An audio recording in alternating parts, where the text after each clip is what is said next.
रज्जो से हम पहले पूछते हैं कि आपके आई थिंक करियर का बेस्ट दौर है ये, आप मानती हैं? जी, आई थिंक मेरे लिए ये इतना एक्साइटिंग दौर है जहाँ पे मुझे इतने अलग अलग किरदार, और उसमें ज़्यादा करके सब, जैसे आपने कहा कि महिला प्रधान फिल्में हैं, और जो नहीं भी हैं उसमें मुझे क्रिश मिलती है जिसमें मुझे काया का किरदार निभाने को मिलता है। साथ में जो लड़कियां भी इंडस्ट्री में काम कर रही हैं, जो मुझे सुनने में आता है, ऐसा नहीं कि मेरा फर्स्ट हैंड एक्सपीरियंस है, हमेशा उनका ये रहता है कि हमारे साथ में कौन है, हीरो कौन है, कि उसने स्क्रिप्ट सुनी है, उसने सुनी है तभी मैं सुनूंगी। तो मतलब वो लोग स्क्रिप्ट भी नहीं सुनते हैं अगर किसी ने स्क्रिप्ट नहीं सुनी हो। तो आई थिंक ये जो लैक ऑफ कॉन्फिडेंस है वो उनमें दिखाई देता है, जबकि मेरा ऐसा नहीं है। गैंगस्टर हो गया, फैशन, वो लम्हे, once upon a time also to an extent, इन फिल्मों से क्या हो गया था कि मुझे नाम और शोहरत तो बहुत मिल गई थी, लेकिन अपॉर्चुनिटीज़ बहुत लिमिटेड हो गई थी। सेम ग्लैमरस लड़की जो हाथ काट लेगी या नर्वस ब्रेकडाउन हो जाएगा, गैंगस्टर्स गर्ल, कुछ ऐसे लोगों ने आपको टैग कर दिया। जी, मुझे लगता है कि एज एन एक्टर मेरे पास बहुत कुछ है अपने सिनेमा को देने के लिए, या अपने कलाकार के तौर पे भी मैं बहुत कुछ कर सकती हूँ और करने की इच्छाएं हैं।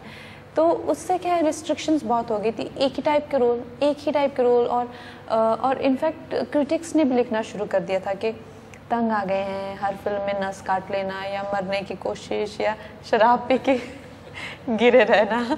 तो उससे क्या होता है कि एक्टर की लाइफ शॉर्ट हो जाती है। मालूम नहीं तेरे को कस्टमर अपना खुदा होता है। नागपाड़ा में जिस तरह से लड़कियां रहती हैं लाखों की तादाद में, ये फ्लैश बिजनेस जिस तरह से चल रहा है, अगर वहां से कोई एस्केप करना चाहे तो आसानी से कर सकती है। जैसा कि फिल्मों में दिखाते हैं कि वहाँ पे लोग तुम्हारी जान ले लेंगे, वो खुला माहौल होता है, कोई भी कभी भी छोड़ के जा सकता है।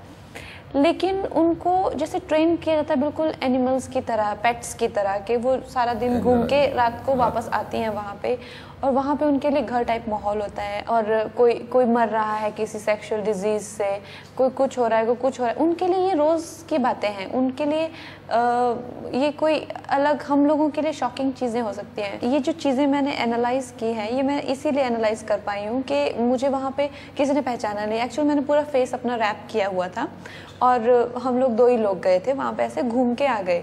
आफ्टर नेशनल अवार्ड एक सर्टेन काइंड ऑफ क्रेडिबिलिटी भी मिल जाती है एक्टर को, और जिस तरह से अब लोग देखते हैं कि कंगना सिर्फ एक हीरोइन नहीं है, एक्ट्रेस है, तो उस तरह से एक रिस्पेक्ट फैमिली में तो पाई होगी आपने? फैमिली में रिस्पेक्ट है, लेकिन जो एज एन एक्टर, जो अगेन जैसे मैंने कहा कि वो एक चीज़ मैं ज़रूर मिस करती हूँ कि मेरे पेरेंट्स मेरे काम को वैसे नहीं देखते जैसे कि किसी एक्टर जिसके माँ बाप एक्टर होंगे वैसे से नहीं देखते, वैसे वो उतनी बारीकियां समझ नहीं पाते मेरे क्राफ्ट की। उनका एक हमेशा से डिटैच्ड सा एटीट्यूड रहा है फिल्म इंडस्ट्री को लेके।